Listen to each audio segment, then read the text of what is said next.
ونستغفره ونعوذ بالله من شرور أنفسنا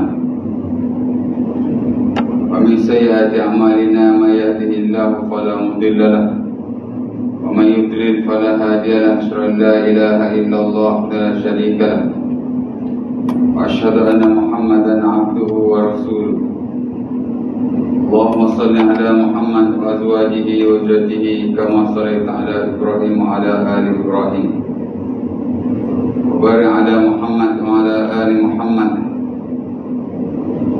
كما باركت على إبراهيم وعلى آل إبراهيم إنك حميد مجيد.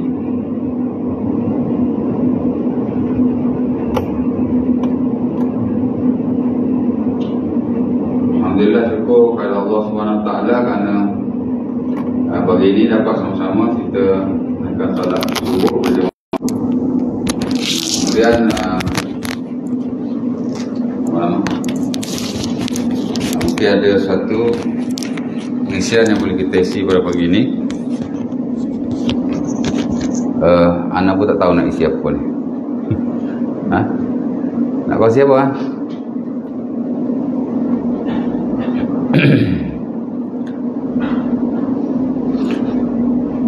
Bagi cara ngah sikit.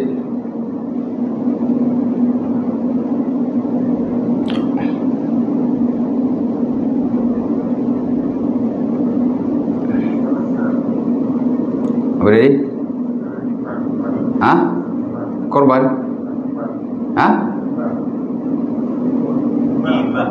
Apa? Hibah. Hibah? Apa hibah? Hibah. Oh, hibah.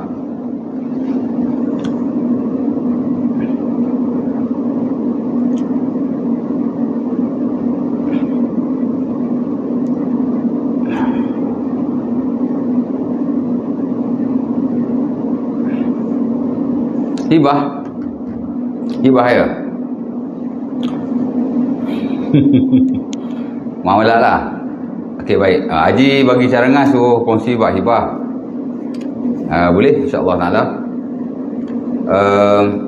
Ada satu tajuk daripada tajuk muamalah lah. Cuma hibah ni tuan-tuan kebiasaannya dia di hujung lah. Kerana muamalah ni kalau tuan ingat dulu-dulu saya pernah kongsikan ada dua kategori atau dua segmen. Pertama ialah muamalah yang bersabit dengan hal-hal yang membawa kepada keuntungan yang kita sebut sebagai muamalah komersial, atau dalam setengah istilah disebut sebagai muamalah pertukaran. Dia di antara dua pihak dan kebiasaannya dia untuk keuntungan ya. Itu satu bentuk muamalah lah. Contohnya jual beli, al-bai'. Jual beli kebiasaannya untuk kita dapat untung lah. Betul tak? Ada orang jual beli tak saya untung. Ada juga, dia beli banyak tu, dia banyak tu, ada. Itu kita panggil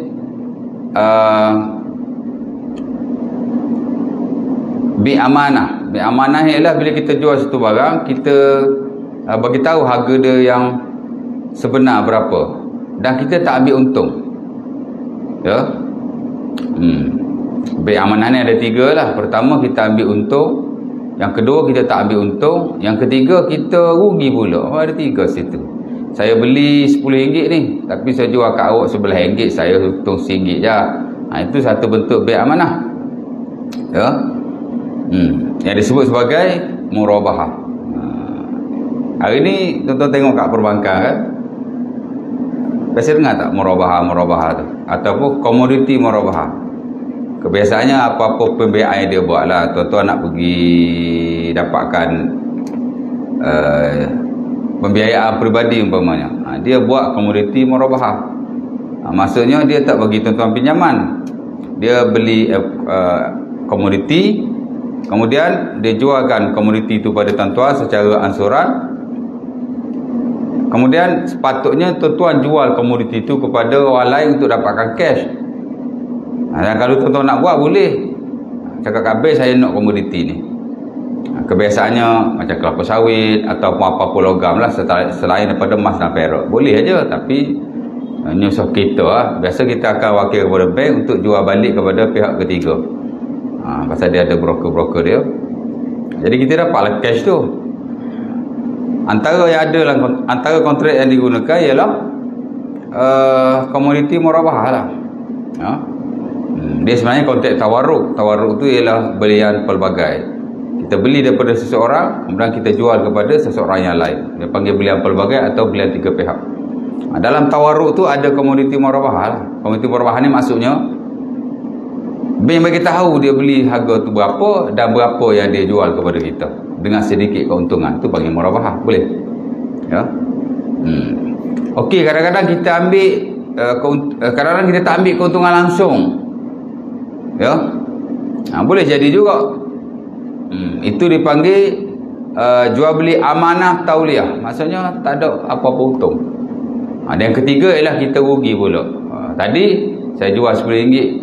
Saya beli RM10 ni, saya jual kat awak RM10 jugalah, saya tak ambil untung pun. Itu dipanggil jual beli tauliah. Maknanya tak ambil untung langsung. Istilah dia tu murabahah, tauliah. Cerita dia jual tak ambil untung. Istilah ni ulama yang bagi sebenarnya, bukan daripada hadis apa tak pun. Dan istilah tu dia boleh ubah. Yang ketiga kita rugi pula. Saya beli RM10 ni, saya jual kat awak RM9, rugi RM1 tak apa lah. Awak seorang je rugi, orang lain semua saya dah ambil untung. Itu dipanggil jual beli amanah yang wadi'ah. Maknanya kita jual lebih rendah daripada harga kos, daripada kepala harga pokok yang disebut sebagai rasuman. Ada 3 bentuk jual beli tu lah. Tak kisahlah kan, biasa orang jual beli ni nak untung lah. Mungkin ada setengah-setengah kes kita jual sama harga ataupun lebih rendah, tapi most of all kita jual dengan sedikit keuntungan. Betul tak? Tapi kalau keuntungan banyak pun tak apa jual beli tuan. Tuan-tuan beli RM10, tuan-tuan nak jual RM10, 100% untung, tak apa. Ataupun nak jual RM20, 200% untung, tak apa juga. Boleh. Dalam Islam dia tak ada parameter, tak ada benchmark berapakah kadar keuntungan yang boleh kita ambil daripada barangan yang kita niagakan. Dia tak ada satu standard sebenarnya. Ya. Kerana sahabat Rasulullah SAW beli kambing harga 1 dinar, dia jual balik kambing dengan harga 2 dinar. Kerana sahabat Rasulullah SAW dia beli kambing dengan harga separuh dinar, dia jual dengan harga 1 dinar. Maksudnya 100% keuntungan lah tu. Urwah namanya, Beja'at, dan Sunan Abi Daud. Dan bila dia beritahu Rasulullah tidak berkata apa-apa. Makna itu endorsement daripada baginda sallallahu alaihi wasallam. Nabi tak kata, Nabi tak buat, tapi sahabat melakukan sesuatu, baginda mengakuinya. Takrir dia panggil. Bahasa Inggeris kita panggil endorsement lah. Itu satu sunnah Rasulullah dan dia ada dalam syarak. Jadi boleh. Ya. Jadi kalau jual barang ambil untung banyak dan seumpamanya, sebenarnya tak ada masalah pun. Ya. Of course lah, kalau kita bagi tahu harga berapa, untung berapa, lagi-lagilah dia boleh lah. Ya. Nampak? Bahkan jika ia melibatkan risiko-risiko tertentu, kadang-kadang kita jual mahal. Kita jangan samakan ada 2 kedai, benda yang sama ataupun barang yang tak ada apa-apa beza, sama aja. Kedai A jual nasi buku, kedai B pun jual nasi buku. Aku tengok nasi buku ni serupa je, tapi berapa yang ni jual RM1, yang ni jual RM1 20 sen. Ini mesti tak Islamiknya ni. Ya tak? Pasal apa Islam tak bagi benchmark dalam bab ni? Ya? Tak ada mana-mana ayat Quran atau hadis Nabi yang kata keuntungan awak mesti ambil sekian-sekian. Tak ada. Pasal memang practically pun tak sama antara peniaga satu dengan yang lain. Hak ni dia jual lebih mungkin sebab sewa dia lebih, costing dia begitu. Dia tak sama tu. Ya tak? Hak ni pula. Lepas tu dulu ada satu NGO. Ini satu NGO yang besar juga. Tapi sikit sebanyak dalam bab muamalah banyak yang tak betul juga. Dia kata ada 2 kedai. Yang ni jual mie rebus, yang ni pun jual mie rebus. Harga sama, kuantiti tak sama dia kata. Hak ni telur buh 2 biji, hak ni telur buh 1 biji. Jadi dia kata hak buh telur 1 biji ni telah mencuri. Saya jawab lalu dalam Facebook. Bukan dalam Facebook, dalam reel dia tak silap saya. Dia kata curi buat mana? Bukan saya seorang, banyak lagi, atau ada lagi penasihat-penasihat yang lain kata ni tak tepat atau tak betul. Mana boleh kata peniaga tu mencuri? mengurangkan kuantiti tak ada masalah. Tuan-tuan dulu kuih kalau RM1 3 biji besar mana kuih? Sekarang kuih 3 biji harga mungkin sama tapi kecil je. Sebab dulu barang murah ustaz, sekarang barang mahal. Itu kita kata begitu. Tapi Islam tak letak apa-apa standard. Okey, boleh je. Jangan kita kata menipu. Orang ni tuan-tuan, kadang-kadang dia dapat hasil yang lebih. Kadang-kadang dinaikkan harga, dikekalkan kuantiti. Kadang-kadang dikekalkan harga, dikurangkan kuantiti. Macam-macam. Benda ni very open. Jadi pasal apa awak kata? Takkan NGO awak tak ada ahli-ahli yang mahir ataupun ada ilmu lah sikit muamalah ni? Takkan tak ada langsung. Tapi NGO ni pun kadang dia anti pemangkang juga sikit sebanyak saya tengok kan. Kita ni pro pemangkang pun tidak, anti pun tidak. Adalah benda-benda yang kita tak setuju. Tapi kita serahlah pada ahli-ahli tertentu. Baik, itu satu bentuk muamalah ya. Sewa menyewa sama juga. Tuan-tuan ada banyak rumah sewa kan. Tuan-tuan kena tahu juga tuan-tuan apa hakam menyewa ni macam mana. Yang nak sewa tu satu hal lah. Yang bagi sewa ni sama juga. Ada member tunjuk kat saya kontrak sewa yang dia duduk rumah tu lah. Dalam sewa tu dia tulis macam mana awak masuk, macam tu lah awak keluar. Jadi after dia nak berpindah tu, dia cat macam dia baru-baru masuk dululah. Dan penyewa tu cakap pada dia, kontrak ni saya buat melalui lawyer saya lah. Ini Islamik ni, Islamik. Saya kata itu bukan Islamik. Mana ada macam mana awak masuk, macam tu awak keluar. Macam mana awak ambil kereta ni, macam tu lah awak kena bagi. Dari satu sudut betul, tapi dari satu sudut lain tidak betul. Dia ada satu kaedah tuan-tuan, tak masuk ibah lagi ni, tapi tak apalah, dah lalu situ kan. Dia panggil penyewa ni tuan-tuan, la yadman illa bita'addi. Dia tak perlu mengganti melainkan jika benda tu rosak sebab dia. Macam cat, dia tak boleh macam mana awak masuk, macam awak keluar, tak boleh. Sebab after 5 years, of course lah, kalau 10 years, cat tu akan pudar sendiri. Jadi penyewa tak perlu cat, kecuali kalau anak dia conteng, dia kena cat balik lah. Tapi dalam keadaan biasa dia tak perlu. Ini dia kena cat sendiri, keluar modal cat sendiri. Sebab penyewa ayat dah, macam mana awak masuk, macam tu awak keluar. Tak boleh gitu. Mana kata kena cat baru, cat dia akan pudar after beberapa tahun. Jadi dia tak wajib cat balik. Ada begitulah benda-benda lain. Kalau dia buat, dia kena ganti. Dia kena ganti.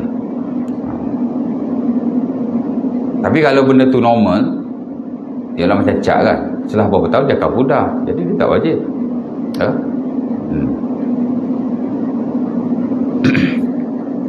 Itu kalau kita nak bahas detail pun, macam lampu-lampu, macam kipas ni pun, maintenance sebenarnya di atas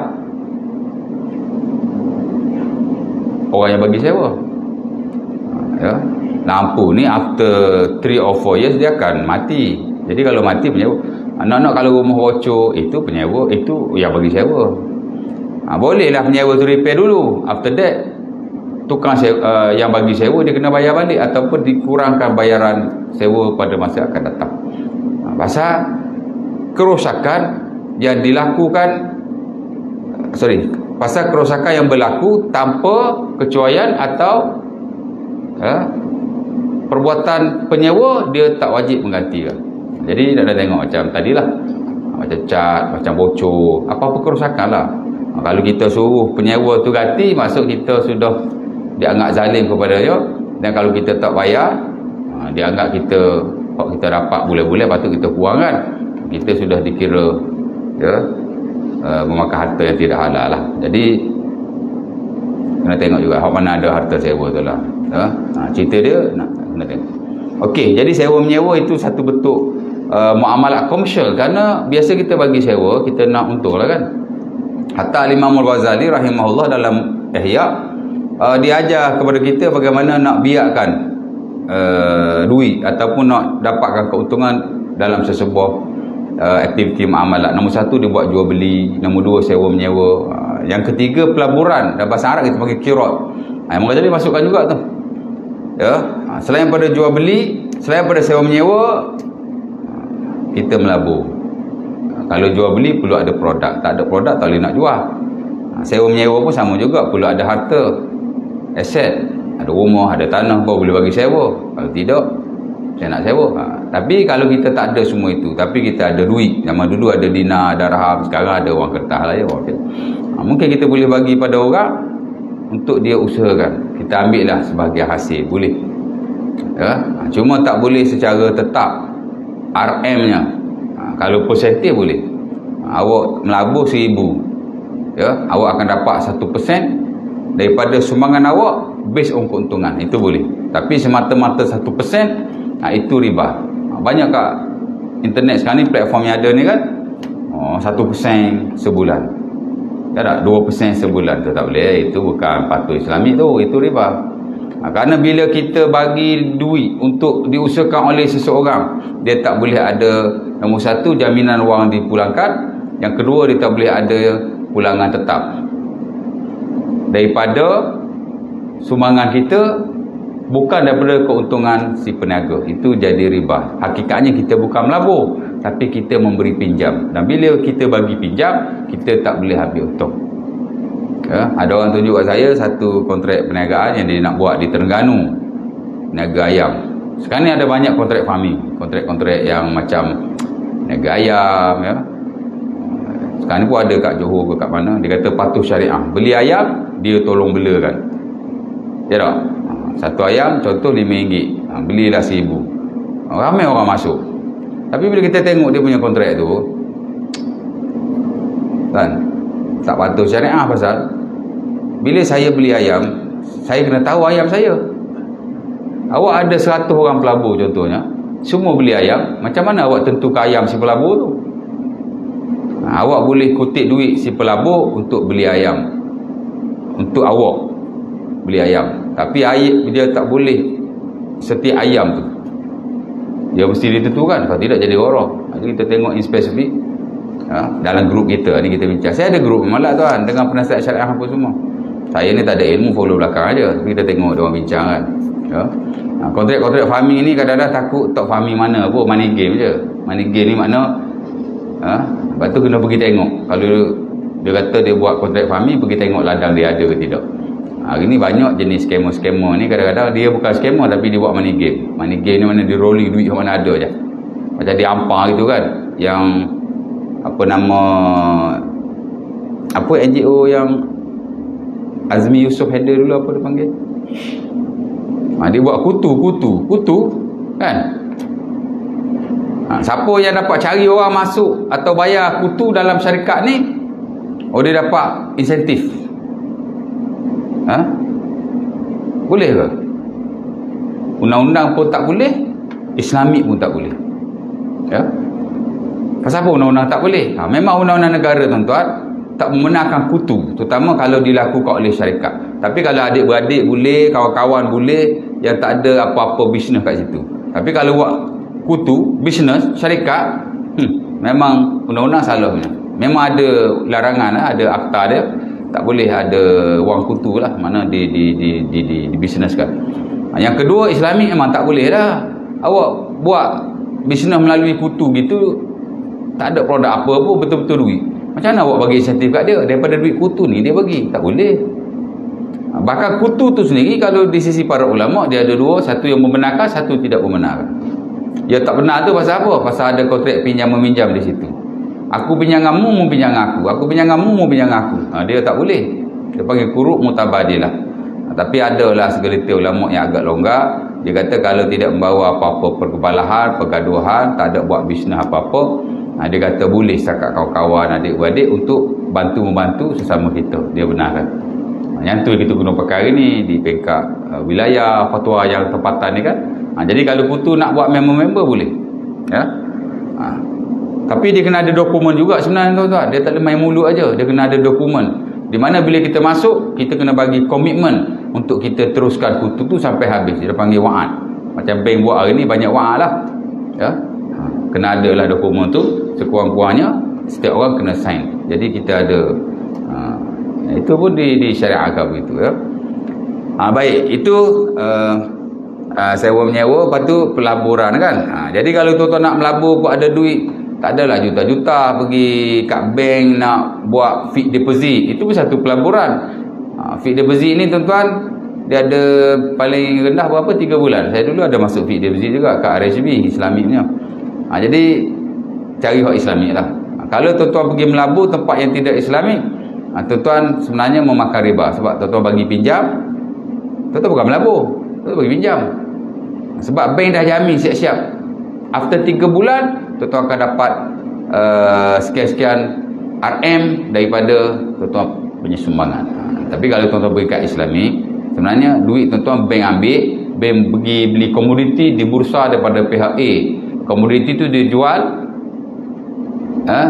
komoditi tu dia beli daripada tuan-tuan. Tuan-tuan hakikatnya bukan bagi duit kat bank, tuan-tuan bagi komoditi. Tuan-tuan bagi duit kat bank, bank tolong belikan komoditi. Komoditi tu bank beli daripada kita lah. Jadi hakikatnya bukan kita bagi duit pada bank, kita jual komoditi secara ansuran kepada bank. Sebab itu kalau tengok zahirnya macam tak ada beza lah. Fixed deposit ada persen siap-siap, Islami pun ada persen siap-siap. Sistem dia tidak sama, cara dia buat tu tak sama. Macam kita kata denda lah.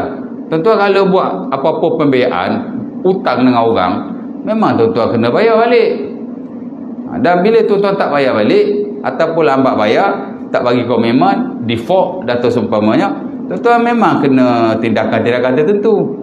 Oh lah, serupa Islamik dengan konvensional pun denda juga. Dia tak ada beza apa-apa. Memang pun ya, la yul wajid yuhillu irduhu wa uqubatuh. Nabi kata siapa-siapa yang boleh bayar, tiba-tiba dia tangguh bayar, boleh diambil tindakan dan denda kepadanya. Nabi benarkan. Cuma ada tata cara dia lah, betul tak? Tapi denda tetap denda. Malah memang ada akta kerajaan. Kalau kita tak mampu nak lansaikan, dia Islamik ni, walaupun dia Islamik pun dia tingkat juga dengan akta-akta yang ada sejak berdulu lagi. Ya tak? Ala kulli hal, denda tak ada masalah. Dalam Islam pun suruh denda ataupun benarkan denda. Ya. Awak tak bayar zakat, bila pemerintah ambil zakat daripada awak, dia boleh ambil lebih. Itu satu bentuk denda dalam Islam. Boleh. Dah ada hadisnya. Denda boleh je. Ya. Sebab bila kita buat satu pembiayaan atau hutang, kita committed untuk selesaikan hutang itu. Kalau kita tidak mampu, barulah kita boleh deal balik. Bank pun sama juga. Kalau tuan tak boleh bayar, tak mampu bayar, nak kurangkan komitmen, dia akan buat kontrak yang baru, bagi kurang lagi tuan-tuan punya installment dan dipanjangkan tempohnya. Ni kalau tuan-tuan tak boleh bayar, diam aja, dia tarik ya. Okey. Jadi pelaburan ya. Dan mungkin ada lagi yang lain. Itu satu slot muamalat. Satu slot yang lain dipanggil muamalat charity. Ya. Macam saya buat PhD, saya buat wakaf ya. Endowment. Apa-apa yang berunsur kebajikan. Dia bukan macam yang komersial tadi. Kalau komersial tadi, dia punya objektif ialah keuntungan dan dia melibatkan pertukaran. Aku bagi barang, mu bagi duit. Aku bagi duit, mu bagi keuntungan. Sebab kau usahakan tu pelaburan lah. Aku bagi rumah, kau sewa, kau bagi aku duit. Macam itulah cerita dia. Pasal memang kita punya objektif ialah duit. Dan dia pertukaran dua pihak. Ya tak? Bukan hanya jual beli, sewa menyewa, pelaburan, bahkan upah bahkan. Upah. Rumah saya rosak ni, awak tolong repair. Ya tak? Dia pun repair. Dia dapat duit. Itu juga satu bentuk muamalat komersial. Bahkan hari ni ramai yang kaya raya sebab ada syarikat kontraktor buat rumah sana, repair rumah sana. Betul tak? Kita ada member yang dulu-dulu biasa-biasa aja, after 15 years, jadi jutawan sekarang buat kereta pun besar-besar lah, mama. Itu satu upah kan. Dia repair ke apa, dia ambil upah, dipanggil ijarah. Sama juga. Itu satu bentuk komersial. Satu lagi tuan-tuan, dia muamalat yang bersifat charity. Dia objektif dia bukan keuntungan dan dia tak melibatkan pertukaran. Dia hanya pemberian satu pihak. Salah satu hak Haji cakap hibah tu lah. Wakaf pun sama juga. Ya tak? Wakaf dia ada 4 sebenarnya. Wakaf, hibah, wasiat, faraid. Cuma faraid ni tuan-tuan, sebagai ulama letak dalam muamalat kerana dia dianggap satu bab lah daripada muamalat, kerana ia melibatkan harta. Kadang-kadang ulama letak dalam bab pernikahan, dalam bab munakahat, ya, dia duduk situ faraid ni, dalam babul mawaris. Tapi saya ingat sebagian besar letak dalam muamalat, cuma duduk dalam charity, duduk dalam kebajikan. Kerana faraid ni pun satu bentuk kebajikan, tapi dia kebajikan wajib. Kalau wakaf tak wajib. Awak ada harta lebih, awak nak wakafkan, wajib ke? Tak. Hukum wakaf sunnah. Sama juga dengan hibah. Hibah dia tak wajib. Awak ada harta lebih ataupun nak bagi harta awak pada seseorang, awak bagi je lah, ya? Tak wajib. Wasiat pun sama juga. Saya pesan, kalau saya mati rumah ni bui pada fulan bin fulan, tapi tak boleh ahli waris lah, kerana wasiat tak boleh kepada waris. Apa maksud wasiat? Wasiat ni pemberian selepas kita mati. Kita bagi sekarang, tapi dia berkuat kuasa selepas kita mati. Itu panggil wasiat. Dia lebih kurang dengan hibah aja bezanya. Hibah ni pemberian semasa hidup, wasiat ni pemberian selepas mati, ya. Hibah ni kita bagi terus kuat kuasa secara am lah, walaupun ada hibah yang lewat dia punya kuat kuasa, ada juga. Nanti saya beritahu. Tapi cara umumnya hibah ni kita bagi, dia jalan terus. Dia terus berkuat kuasa. Adapun wasiat ni dia kita bagi, kemudian dia berkuat kuasa selepas kita mati. Lepas aku mati rumah ni bagi, itu wasiat. Ataupun aku wasiatkan, itu maksudnya lepas kita mati lah. Selagi kita mati, harta tu masih kita punya. Tiga ni tuan-tuan, dia tak wajib lah, sunnah. Wakaf, hibah, wasiat. Satu lagi faraid. Faraid juga pemberian satu pihak, daripada orang yang mati kepada orang yang hidup di kalangan waris-warisnya. Tapi dia adalah pemberian yang wajib. Pemberian satu pihak selepas mati juga, tapi dia pemberian wajib.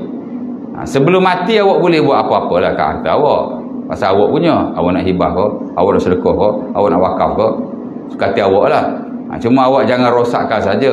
Itu tak dibolehkan. Kadang-kadang boleh jadi makruh, kadang boleh jadi haram, kerana harta tak boleh dirosakkan tanpa apa-apa keperluan. Ada seorang pak ustaz tu, dia kata mak bapak mati, kalau boleh kain-kain baju dia sedekah lah. Kalau tak nak sedekah ataupun payah sangat, dia kata bakar je. Saya ada banyak okey, orang tu diserang saka daripada baju mak bapak dia. Lepas tu saya suruh bakar baju mak bapak dia tu, kata sembuh, dia kata. Saya pun komen lalu, doktor ni, saya kata boleh ke bakar baju orang yang mati macam tu? Kan membazir tu. Baju duduk dekat, saka duduk kat baju ke? Lepas tu masa kita bakar baju tu, dia tak lari. Oh bodoh kita, mojing ni. Repek. Ya tak? Kain-kain baju ni biasanya orang tak ambil lah. Biasa orang buat pelepasan. Ada orang bagi pada anak nombor 2, bagi anak. Siapa nak baju mak ni, ambil lah. Kita mudah-mudah lah, boleh. Biasa kalau duit kita bagi. Kalau harta yang besar-besar kita bagi. Alah takat kecil-kecil kan, kain baju, pinggan mangkuk mak kita, biasa siapa nak dia ambil, boleh. Tapi kena persetujuan. Ada 5 orang adik-beradik, ni kain baju mak ni macam mana ni, pinggan mangkuk semua, kita bagi-bagilah, siapa nak dia ambil. Boleh, awak ambil hak ni, mu ambil hak ni, aku ambil hak ni. Itu dia panggil buat persetujuan am, ataupun kata sepakat antara masing-masing. Dan siapa yang tak nak, dia buat pelepasan. Aku tak nak, aku tak nak, itu dia buat pelepasan. Tak ada dokumen pun tak apa, cakap mulut aja. Ya tak? Mungkin baju ni orang tak nak ambil tu. Ayah kita ni kan dulu ya, belajar silat ke apa ke kan, kadang-kadang dia takut ada benda pelik-pelik kan. Baju tak nak. 5 adik-beradik, 5 orang tak nak baju tu. Habis tu bakar lah, sedekah lah kat orang. Ya tak? Bahkan ada juga sentimen orang kita ni, kalau orang nak sedekah baju, daripada baju orang mati, dia tak nak ambil, takut saka lah apalah. Benda lah tak betul tu. Ingat jin tu bodoh sangat ke, dia duduk kat baju, lepas tu dia tak lari dah. Janganlah begitu ya. Kadang-kadang tak ada apa-apa connection pun. Kadang terlebih sangat, saka sana saka sini, takut sangat saka tu. Takut kucing patut jin takut kita khalifah nak takut ke dia buat apa? Kalau ikut standard Qurtubi tuan-tuan, jin tak boleh memudaratkan manusia. Jin tak boleh memudaratkan manusia. Mana ada dalil daripada Quran dan hadis Nabi jin memudaratkan manusia, bahkan syaitan sendiri tak ada. Betul tak? Kalau jin boleh memudaratkan manusia, dia tak pilih orang tuan-tuan, semua orang akan sakit, tak boleh ibadah pada Allah. Ni sakit jantung daripada jin. Darah tinggi daripada jin. Dia tak setuju. Dia kata darah tinggi daripada garam. Tak betul dia kata. Daripada jin. Saya dah banyak dah ubat orang. Tutup dah hospital yang ada tu. Semua salah kajinya tak?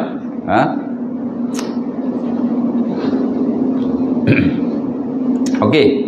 Balik pada Haji cakap hibah kan. Hibah ni very simple tuan. Hibah ni adalah i'ta'ul mal fi halil hayah. Memberikan harta ketika kita hidup. Itulah makna hibah. Dan hukumnya digalakkan dalam syarak. Supaya kita hibahkan harta kita kepada orang lain. Dan hibah ni tuan-tuan, dia tak tertentu kepada sesiapa. Dia boleh diberikan kepada siapa saja yang tuan-tuan mahu. Kalau wasiat tak boleh pada waris. Nak wasiat pada anak tak boleh.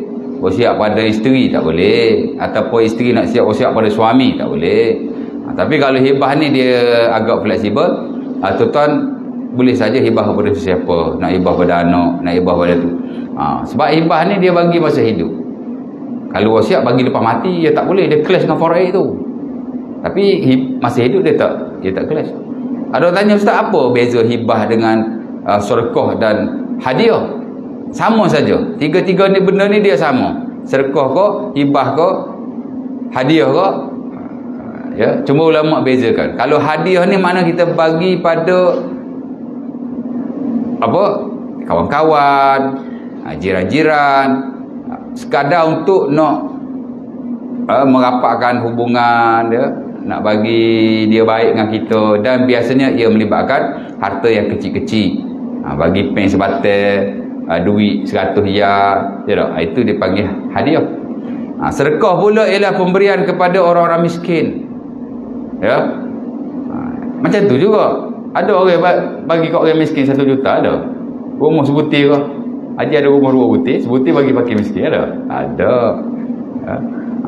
Yang ketiga hibah. Hibah ni berbeza dengan hadiah dan juga sedekah ialah hibah ni pemberian kepada seseorang memang untuk dia memanfaatkan harta-harta kita.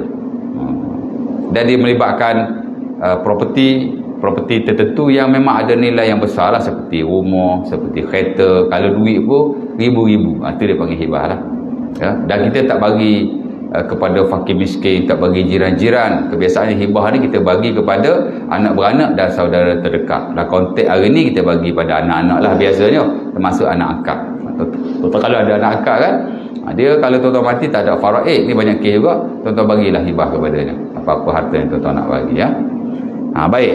Jadi hukum dia sunnah tuan. Tuan-tuan bagi hibah, tuan-tuan dapat pahala kerana dia dalam konteks sedekah dan hadiah juga. Memang digalakkan. Ya.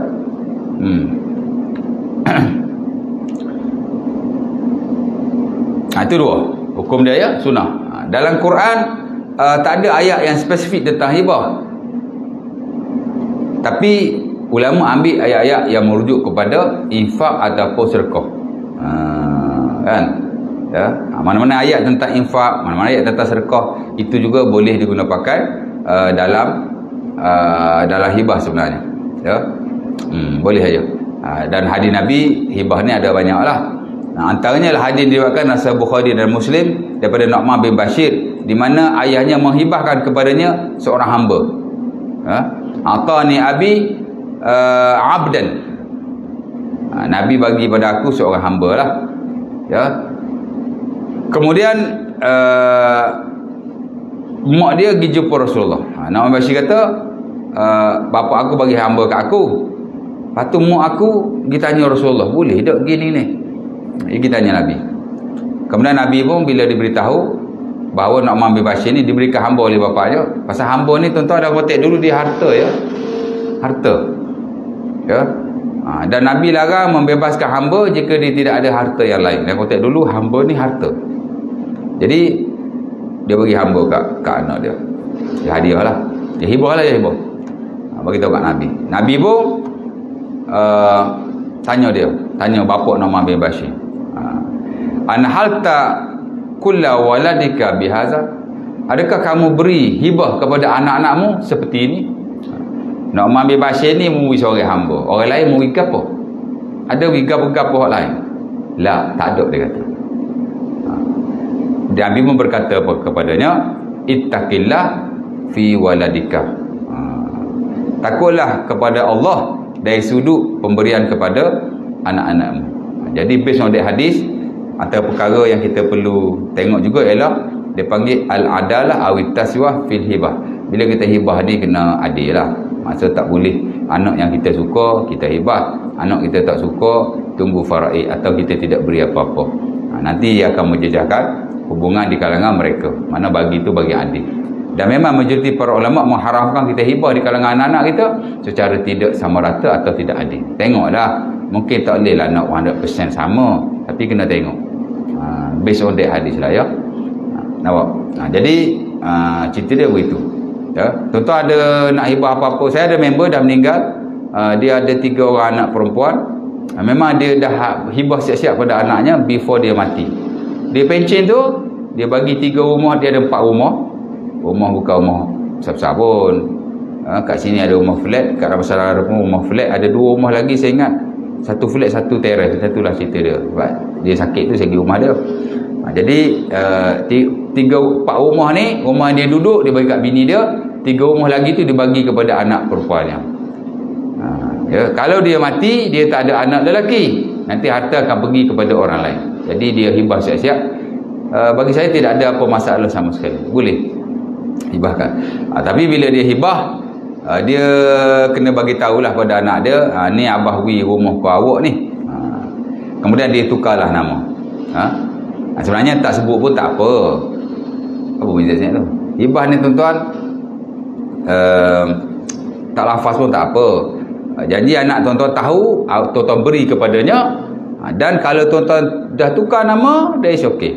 Tak ada siapa yang boleh rungkai lagi pasal dah ditukar nama kan. Isu dia kalau tuan-tuan hibah pakai mulut, lepas tu tak buat apa-apa, nama tak tukar apa gitu gini, tu ada masalah sikit lah. Kalau boleh tuan-tuan dah hibah tu, tuan-tuan terus buat tukaran lah dari sudut pemilikan. Ownership tu tukar terus, tak ada siapa yang boleh ganggu gugat after this ya?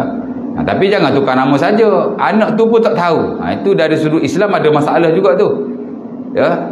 Tak lafaz tak apa, tapi semoga dia tahu bapak dia bagi harta tu kepadanya. Dan kalau boleh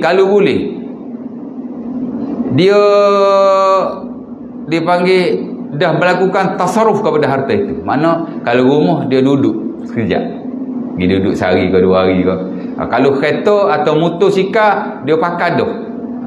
Kalau bui tapi tak pakai, bui saja dah, tak lafaz, pakai pun tak, dia panggil tidak qabat atau tidak tasarruf. Sebagai ulama kata tidak sah, tapi saya ingat majoriti kata sah, okey je. Atalah konteks hari ni pun kalau kita dah bagi nama pun dah tukar, dia pun tahu kita bagi ke dia, maka tidak ada apa masalah sama sekali ya.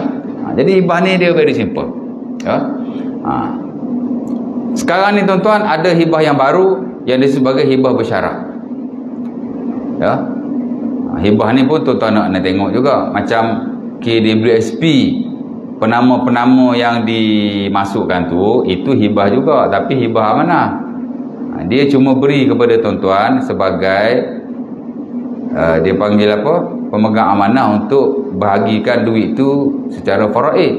Mentang-mentang dia taruh nama kita, maka kita ingat kita punya hibah-hibah kan. Tak, itu dipanggil hibah amanah. Dia cuma menamakan tuan-tuan, istilah ni tak ada apa-apa, namanya hibah, tapi amanah. Maknanya dia bagi pada tuan-tuan untuk tuan-tuan bahagikan secara faraid. Kebiasaannya suami dia akan namakan isterinya atau dinamakan anak-anaknya. Bukan anak dia punya tahu. Dia tertaruh nama anak nombor 1. Anak nombor 1 memang ada hak untuk pergi ambil saja. Dia pergi ambil, tapi dia tak boleh guna sendiri lah, dia kena bagi. Sebab tu dia bagi hibah amanah. Kalau hibah tabah haji itu hibah mutlak, itu hibah mutlak. Tapi selagi apa nama pendeposit tak meninggal, duit itu masih duit dia. Cuma kalau dia meninggal, duit itu akan jadi hak orang yang diberi hibah. Dan kalau hibah, kalau orang yang diberi hibah tu mati, duit itu akan balik juga, akan balik kepada pendeposit semula. Itu dipanggil hibah bersyarat. Hibah bersyarat ni ialah hibah dalam konteks semasa yang berbezalah dengan konteks hibah yang sedia ada. Mazhab Syafi'i ni tuan-tuan, hibah bersyarat haram. Kerana dia kata hibah begini sebenarnya dia bukan hibah. Dia bukan hibah. Yalah, ada bagi, lepas tu letak syarat. Hibah bersyarat ni kan, saya bagilah harta nikah awak sebulan aja. Lepas sebulan awak bagi saya balik. Dia kata tak sah lagu tu. Kalau hibah bagi. Tapi kalau hibah begitu boleh. Hari ni boleh. Terutama kalau ada dokumen, tuan-tuan ada lawyer ke apa, boleh. Hibah bersyarat dalam konteks tempatan sudah dibenarkan. Boleh. Ya, di atas dasar-dasar tertentu lah. Banyak tuan-tuan hari ni mak ayah bagi harta ke anak dia. Belum mak pok dia mati je wadah. Lepas tu tak cara kau mak pok dia. Betul tak? Jadi mak bapak boleh bagi harta kepada anaknya. Aku beri tanah ni kamu dengan syarat mu tak boleh jual sampai aku mati. Boleh? Dia bagi hibah bersyarat. Aku bagi harta ni padamu dengan syarat mu kena jaga aku. Kalau mu tak jaga aku, mu aku sakit hati ke apa, harta ni boleh kat aku balik. Boleh. Tapi kena ada dokumen lah. Cakap-cakap mulut tak pakai salaman.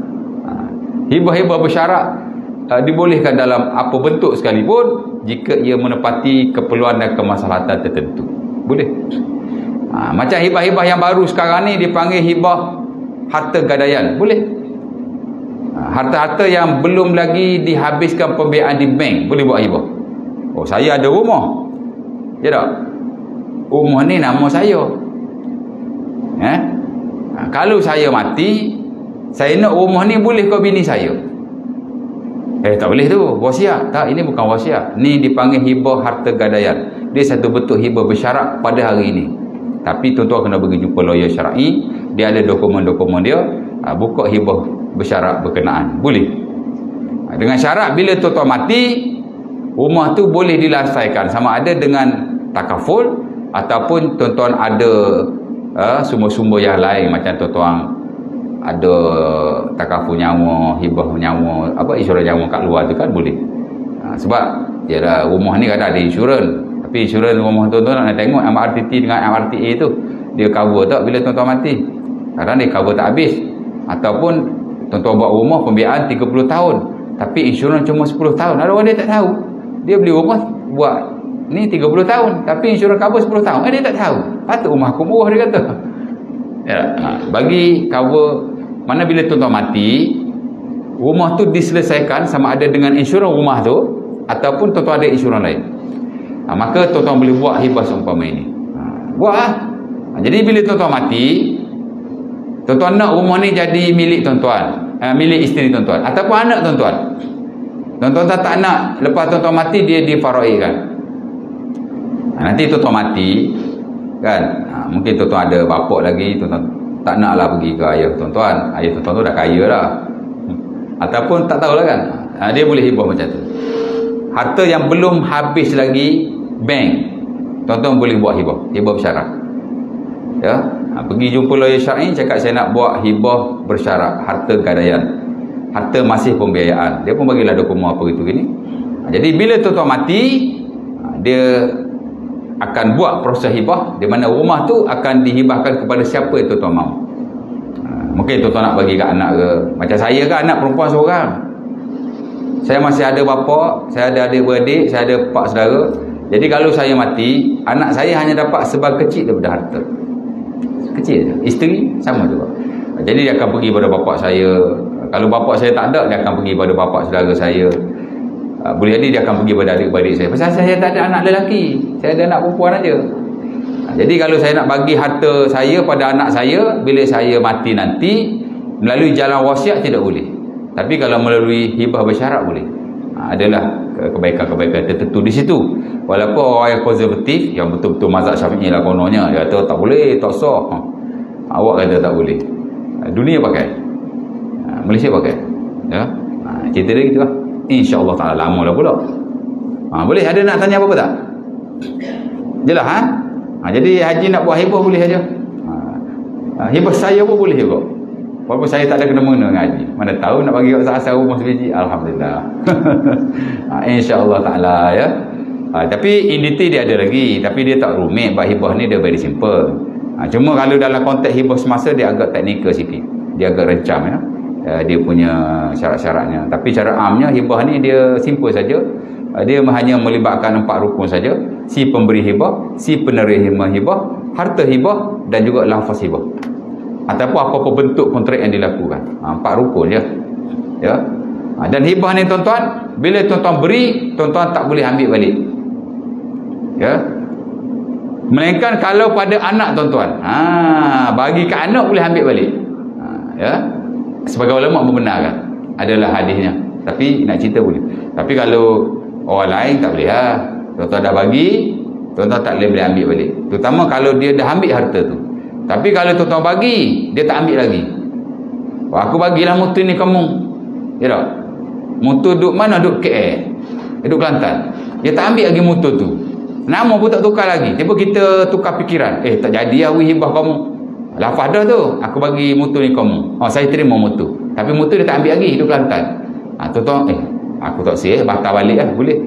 Hibah ni tuan-tuan, dia boleh dibatalkan. Dengan syarat penerima hibah belum ambil lagi harta tu. Ya. Nampak? Jadi ada kelonggaran di situ. Tapi kalau dia ambil dah, dia panggil qobat. Qobat ni makna dia sudah pegang benda tu. Maka tak boleh lah. Hukum dia haram lah. Dan Nabi kata al-a'id fi hibatihi kal kalbi yaqi summa ya'ud fi qi'i. Nabi SAW Muslim tu Nabi kata daripada Abbas, orang yang menghibahkan sesuatu kepada seseorang kemudian dia ambil balik, Nabi kata seumpama anjing yang dia ludah, kemudian yang dia muntah, kemudian dia makan muntah dia tu balik. Jadi ulama buat kesimpulan haram lah. Macam kita sedekah lah, sedekah ambil balik mana boleh. Ya tak? Kita hadiah ambil balik mana boleh. Ya. Hibah juga begitu. InsyaAllah ta'ala. Ada nak tanya apa? Tak ada? Ada soalan? Cukup tu? Matahari dah timbul dah. Aku Luqul Azhar. Assalamualaikum warahmatullahi wabarakatuh. Kita tutup majlis kita dengan tasbih kafarah dan surah Al-Asr.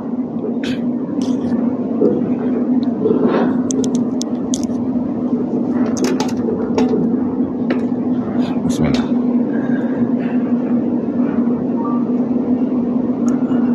Ente dah habis sekolah tak? Tak habis lagi? SPM? Tahun SPM? Al-Imran. Ini macam surah Al-Imran.